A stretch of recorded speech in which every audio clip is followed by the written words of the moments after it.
Hi and welcome to the channel. My review today will be of Iron Guard. Iron Guard I thought was a great game that doesn't get enough positive reviews. For instance, at the time of the recording, I noticed that it has 118 reviews, with all reviews comments saying very positive. It has a great upgrade mechanics for a tower-based game, but also gives you a ship to allow you to impact the game instead of just upgrading towers like most traditional tower defense games. Iron Guard was developed by Xlab Digital and published by Xlab Digital. Iron Guard is a sci-fi room-scale VR tower defense game strategy to destroy waves of rogue robots that assist the powerful turrets with a handheld drone. Build and collect resources and help evacuate your crew from the alien planet. I'll be reviewing the game with the following hardware specs from my PC VR. Quest 3 VR headset, 5080 GPU, 32 gigs of RAM, 1TB M2, and i9-9900K processor.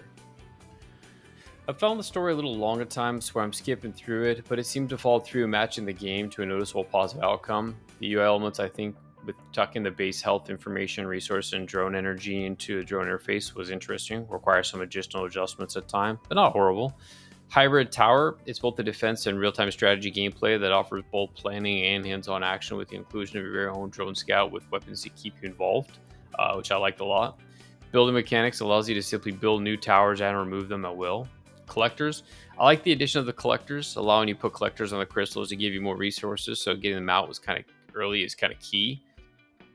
Random orbs that it would drop from enemies that you'd killed. It could be money, it could be gear points, totally random, but again, another way to keep you involved, which I really liked.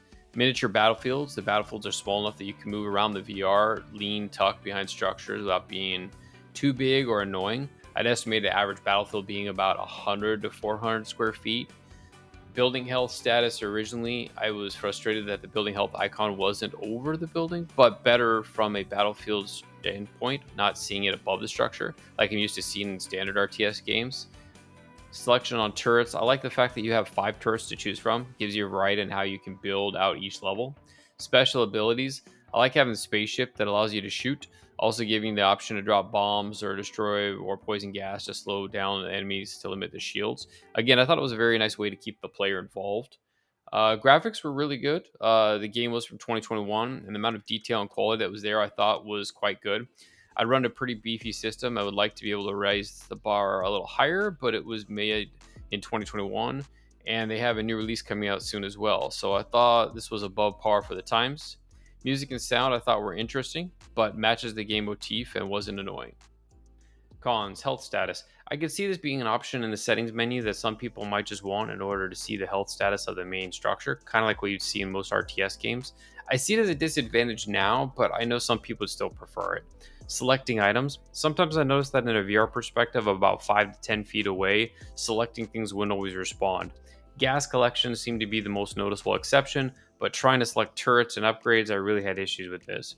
Profiles, I was about 90% of the way through the game, and then my son noticed it and wanted to play. But unfortunately, there was only one profile option, and I couldn't create his own profile for him. So if he tried to play the game, it was already at a much harder level because of my progression, plus the knowledge progress I already went through to get there. Minerals. I do wish that the VR game they made the distinction between minerals and non-mineral mineable minerals clear. You could find out that by the outline on the ones that there are. But in a time-based game, we're always looking around. I would like to see this more distinct. I know this is just me being picky, but again, I just felt that was worth calling out. Getting more gears. I would find myself trying for hours to find the right combinations of turrets for a level of progress because of upgrades really do make a difference in this game. And I know that's really the backbone of this is trying to find that and going through the challenge. But once you've unlocked upgrades on the previous level, you can't replay them again to get more gears. So the only chance is if you haven't completed a whole level prior, for example, whenever you complete the entire level is to get a 3 out of 3. If you didn't get a 3 out of 3, then you can go back for the remaining stars to get more gears. I think this could be a miss as most people might not have the patience to keep trying and would like to have an option for an easier way to gain progress to the game. Some other games I'd like to recommend that are similar to this are Dungeon Crawler, Demio, Iron Guard Salvation, which is the sequel to this game that should be coming out later this year in 2025. My overall review of Iron Guard VR is that I think this game is really fun to play, has fun mechanics, and makes tower defense a much more involved game. For a game currently under $20, if you like tower defense, or heck, if you like VR games, I think this is a must try. Thank you for listening to my review. Please like and subscribe, and have a nice day.